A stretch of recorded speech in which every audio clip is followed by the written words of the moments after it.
Good evening, and thank you for joining us for our 35th anniversary celebration. I am so pleased that we are able to honor Dr. Perry Hyacinth, Santa Fe Pride Connect, and Lourdes Hernandez.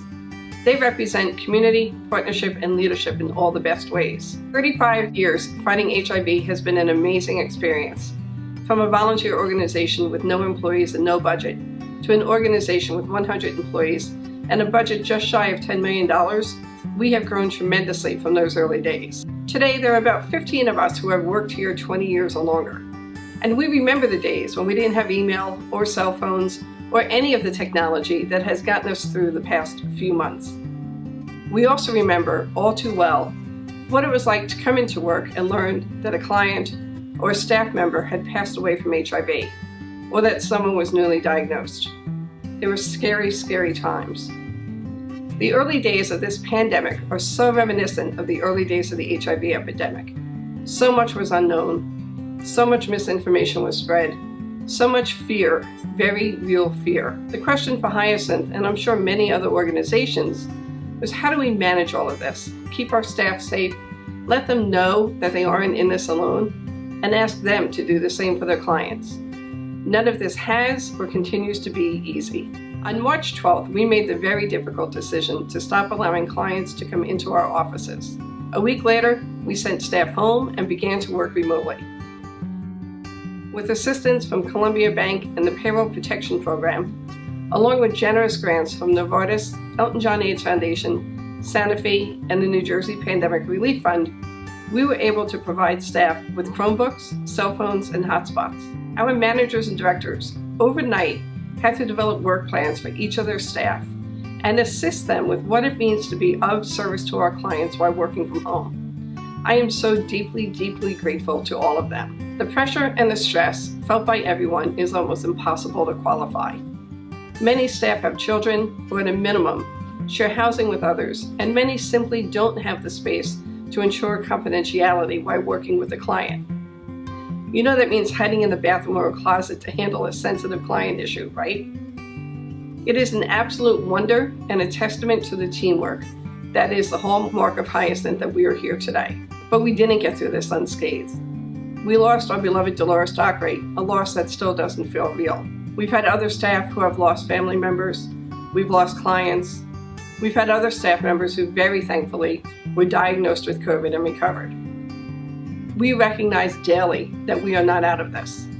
We continue to move slowly, thoughtfully, and carefully as we reopen our offices. I worry every single day about another staff person being infected with COVID. On top of all of this, our country is facing a reckoning on race relations that is long overdue. As an organization that serves and employs mostly people of color, the past few months have been nothing but heartbreaking. I hope and pray that we are turning a corner. As Joan Gary, a nonprofit consultant, says, nonprofits are messy. Indeed they are. We are often at the whim of so many external forces: funders, elected officials, elections, the economy, marches for racial and social justice, pandemics. When life gets messy, we look to our mission and to our values of service, community, leadership, and accountability. They ground us and guide us as we move forward. During this, our 35th year, I'd say we've done remarkably well. Our syringe access sites opened on a reduced schedule 1 month after we closed. Our counting and testing teams reopened this summer after we were able to retrofit our vans and offices with the appropriate safety measures. Our prevention teams have taken to social media, and you can find them on Facebook every day. Our census team took to the streets, encouraging our communities to participate in the 2020 census.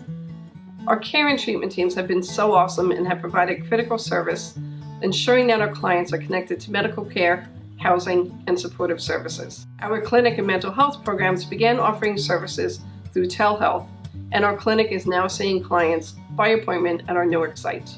In true Hyacinth fashion, we are getting it done. The biggest lesson I have learned the past 6 months is that leadership matters. My leadership, the leadership of my senior team, and our directors and managers. They have all stepped up in ways they probably never imagined that they could.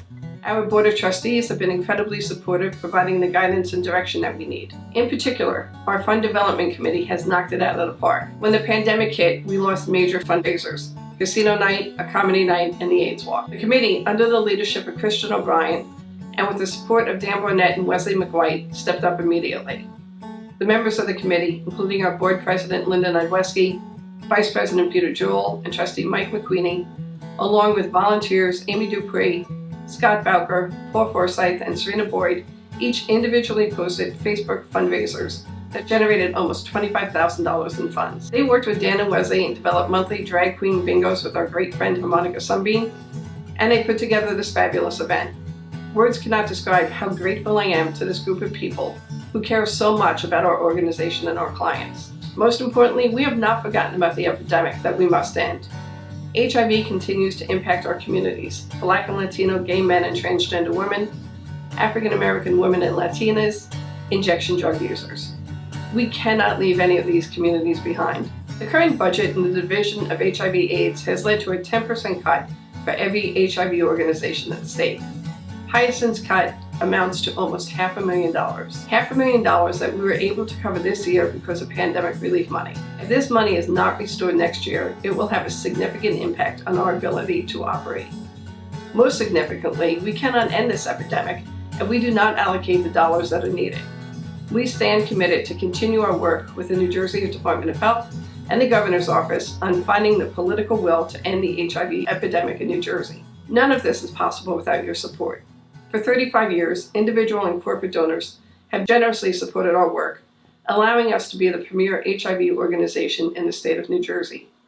You make us possible. Thank you today and every day for being a part of our family. My most sincere hope is that next year we can all be back in one room celebrating together.